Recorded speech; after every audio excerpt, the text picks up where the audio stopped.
We're going to be spending a few minutes talking about the importance of our sense of hearing and how to better take care of that. And Perry Evil is here, the CEO of Beltone Hearing Center. Perry, good to see you and welcome to the studio. Thank you for having us. A lot of people, when we're taking care of our health, we tend to forget the importance of taking care of our hearing, which is not only never mind. You know what it is as well as I do. Yeah. We're going to talk about over-the-counter hearing aids first. They just came out, a little over a year ago. Are they really any good? You know, they're limited. They are good for people that have a very mild hearing loss. They do a great job. You know, when the government set the standards for those, they were very careful to make sure that they didn't have amplification such that it would hurt somebody's hearing. So by government decree, they're limited to just a mild hearing loss. Right. If you have more than a mild hearing loss, the over-the-counter hearing aids aren't going to do you any good. How do we determine if we have a mild hearing loss or a substantial one? The best way is to get tested. I mean, you can do some screenings online now, which are pretty accurate. Right. And we have one on our website. You can do, and that'll give you a sense of what you're dealing with. Mm-hmm. But the best way is to go get tested by somebody and see.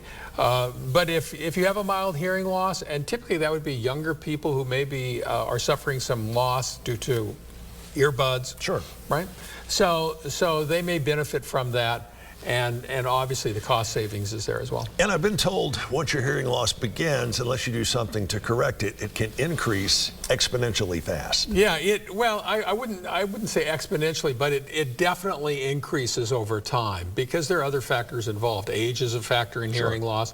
And then if you've got a sound-related hearing loss due to maybe you work in a factory or you're on a farm, you're a tractors or a truck driver, that's certainly going to make it increase as well. Some new studies have recently come out talking about the relationship between hearing loss and early onset dementia.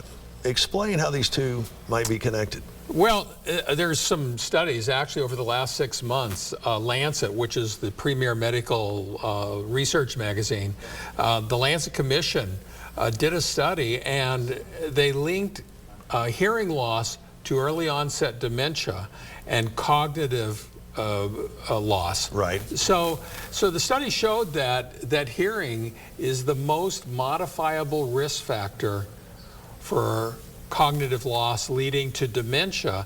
Interesting, in that same study, it showed that of the 12 factors they identified as leading to dementia or cognitive loss, hearing was the biggest factor at 8%. You're a hearing pro. Did this surprise you when you got the news and read this yourself? Not really, because over the years, what we've seen is that people that have significant hearing loss also have problems with their cognitive functions, in the sense that they lose their ability to correctly say words. Mm-hmm. And it makes sense. You know, as we get older, we're told to make sure we stay mentally active. Right. And if the part of your brain that processes sound isn't being used, the brain's very efficient. It'll say, you know, I'm gonna go do other things. Some of the new hearing aids that I have seen with the technology that's available today are simply amazing.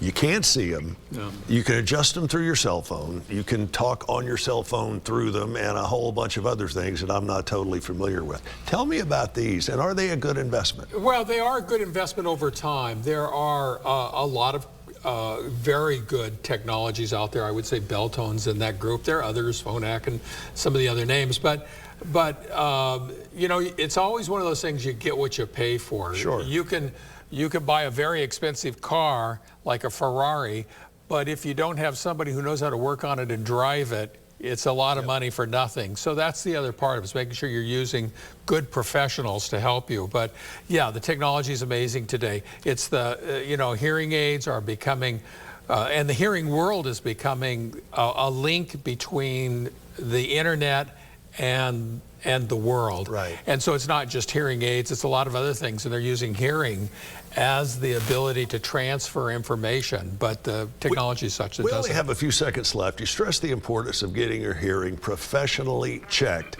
How often should we do that? Well, certainly if you're over 60, you should do it. And then if you find out that you have a hearing loss, I would say once a year. If you're over 75, You go get tested, and if you have a mild hearing loss, again, it might be once a year, or once every 3 or 4 years. After a certain age, once you get tested, you don't really need to do it. Perry, good to see you. We're up against the clock. We got to run. Check them out at Beltone Hearing Center. BeltoneSouth.com is the website. They've got offices in Chattanooga, Dayton, Cleveland, and in Athens. BeltoneSouth.com. BeltoneSouth.com. It is your hearing. Protect it wisely.